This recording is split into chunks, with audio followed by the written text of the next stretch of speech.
کی طرف پیش رفت ہے کہ پازیٹیو میسیجز ہو دونوں طرف سے, پیپل ٹو پیپل کانٹیکٹ زیادہ ہوں, تو میرا خیال ہے کہ اس کو زیادہ تر بین الاقوامی سطح پہ بھی اور ملک کے اندر بھی ویلکم کیا جائے گا. جنرل راحیل شریف پاکستان کے چیف آف آرمی سٹاف, ان کو اس ملاقات کا علم تھا آپ کے خیال میں؟ I presume so. I mean, کوئی ایسی بات نہیں ہے کہ اس میں I'm sure جب خبر آئی تو سب کو پتہ چل گیا ہوگا. یہ نہیں ہے کہ خبر آنے سے پہلے پتہ ہونا چاہیے نا ستا, ایسا خبر آئی تو وہ تو مجھے بھی پتہ چل گیا کہ خبر آ گئی تھی. نہیں, خبر آنے کا مطلب ہے جب اطلاع آئی کہ وہ آ رہے ہیں تو ضرور یہ بات, کیونکہ دیکھیں نا جو انتظامات ہوتے ہیں اس میں سارے انسٹیٹیوشنز انوالو ہوتی ہیں, تو اس میں پتہ لگنے میں کوئی ایسی بات نہیں ہونا ہمیں کوئی ایسا حال ہے, کیونکہ یہ جو پروسیس پچھلے 3-4 ہفتے چل رہا ہے اس میں پوری طرح سب لوگ شامل تھے, اور مجھے نہیں لگتا کہ اس وقت ہمیں اچھا ہے یا کوئی ایسی کسی کو بھی ہے کہ جی وہاں سے کوئی نیگیٹو سگنل آئے گا. ستار صاحب آپ کا بہت شکریہ, you always oblige us being with us. ناظرین ابھی ہم اسٹوڈیو میں air vice marshal retired Shahzad Chaudhry صاحب ہمیں جوائن کریں گے. ابھی میں ان کو دیکھ رہا تھا این ڈی ٹی وی کے اوپر وہ موجود تھے, but he is going to be joining us right over here at the studio. ہمارے پاس فون لائن کے اوپر ناظرین سینیٹر پرویز رشید صاحب بھی ہوں گے اور انجینئر خرم دستگیر خان صاحب, اور کراچی میں نعیم الحق صاحب ہمیں جوائن کر رہے ہیں پاکستان تحریک انصاف کی طرف سے. ذرا یہ بھی جانیں گے کہ پولیٹیکل پارٹیز کا اس کے اوپر کیا معاملہ ہے, کیا وہ جاننا چاہیں گے کہ کیا یہ ڈائیلاگ ہندوستان پاکستان کے درمیان ہو رہا ہے یا ہندوستان اور شریفستان کے درمیان ہو رہا ہے, کیونکہ جاتی عمرہ ان کو لے گئے, وہاں پہ ان کی نواسی کی شادی بھی تھی, تمام خاندان سے ان کا تعارف کروایا, اور پاکستان کی ریاست کے نمائندے جن کو ہونا چاہیے تھا تمام کے تمام وہاں پر موجود نہیں تھے. تو let me welcome air vice marshal retired Shahzad Chaudhry صاحب, تجزیہ کار جو ہمیں یہیں پر جوائن کر رہے ہیں. As I take my seat so will he. آئیے شہزاد صاحب. ناظرین ابھی نعیم الحق صاحب اگر لائن پر ہے تو ان سے بات کرتے ہیں. خرم صاحب السلام علیکم. خرم دستگیر صاحب لائن پر ہے. جی آپ کو آواز آ رہی ہے میری؟ جی آ رہی ہے. جی آپ کو اس میٹنگ کا علم تھا کہ یہ ہونے والی ہے؟ جی نہیں تھا. آپ کو علم نہیں تھا؟ نہیں. کیا وجہ آپ کو علم نہیں تھا؟ جی آئی ایم شور کہ اس کے اوپر کچھ گفتگو ہوئی ہوگی, لیکن بعض اوقات جو ڈپلومیسی کے جو لگے بندے اصول ہیں ان سے ہٹ کر کسی بڑے مقصد کے لیے بات کرنی ہوتی ہے تو کچھ اس پہ سیکریسی ریکوائر ہوتی ہے. لیکن جو لگے بندے اصول ہیں ان کو اگر آپ ان سے ماورا بھی ہو جائیں اور جدید ڈپلومیسی کا نام دے رہے ہیں بی جے پی والے اس کو, اس میں بھی آپ کی منسٹری کا تو بڑا کلیدی کردار ہے. اس کے اندر کامرس انوالو ہے, اس کے اندر بزنس انوالو ہے, ٹریڈ انوالو ہے, تو آئی تھاٹ آپ کو تو ہونا چاہیے تھا وہاں پہ. نہیں دیکھیے, یہ جو 8 پوائنٹس تھے جن کے اوپر سیکیورٹی جو ڈائیلاگ ہوا ہے ہمارا کمپوزٹ ڈائیلاگ, اس میں اکنامک اینڈ کمرشل جو انگیجمنٹ ہے وہ شامل ہے.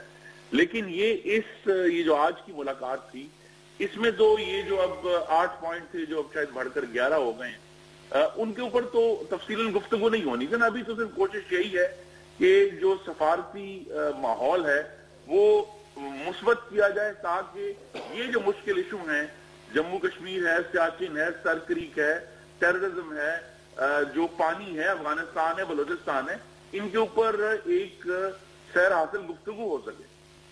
اچھا شہزاد چودھری صاحب سے ہی پوچھ لیتے ہیں. شہزاد صاحب شکریہ آپ کا. I was watching you on NDTV. Interesting debate. They are focused on terrorism, کہ جی counter terrorism اور پاکستان سے guarantees and all that.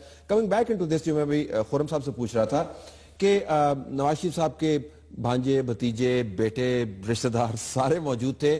جو نہیں تو وہ لوگ جن کو وہاں پر ہونا چاہیے تھا تاکہ سنجیدگی کا اظہار ہو کہ یہ کسی مہندی میں وہ نہیں آئے, سنجیدہ طور پر ڈائیلاگ کرنے کے لیے آئے ہیں. انہونی بات ہے بہت. یہ پہلی بات تو یہ کہ انہونی ہے اور سنجیدہ ڈائیلاگ کے لیے وہ نہیں آئے تھے. ٹھیک, میرے خیال ہے ہمیں اب ان چیزوں کو تھوڑا سا یوز ٹو ہونا چاہیے. یا تو پاکستان اور بھارت کا مسئلہ یہ ہے کہ یا تو یہ بالکل ہی ڈاؤن ان دی ڈرینز ہوتے ہیں, یا پھر یہ ہے کہ جب کرتے ہیں تو اس قسم کی حرکت کر جاتے ہیں جو ہر ایک کو انہنج کر جاتی ہے.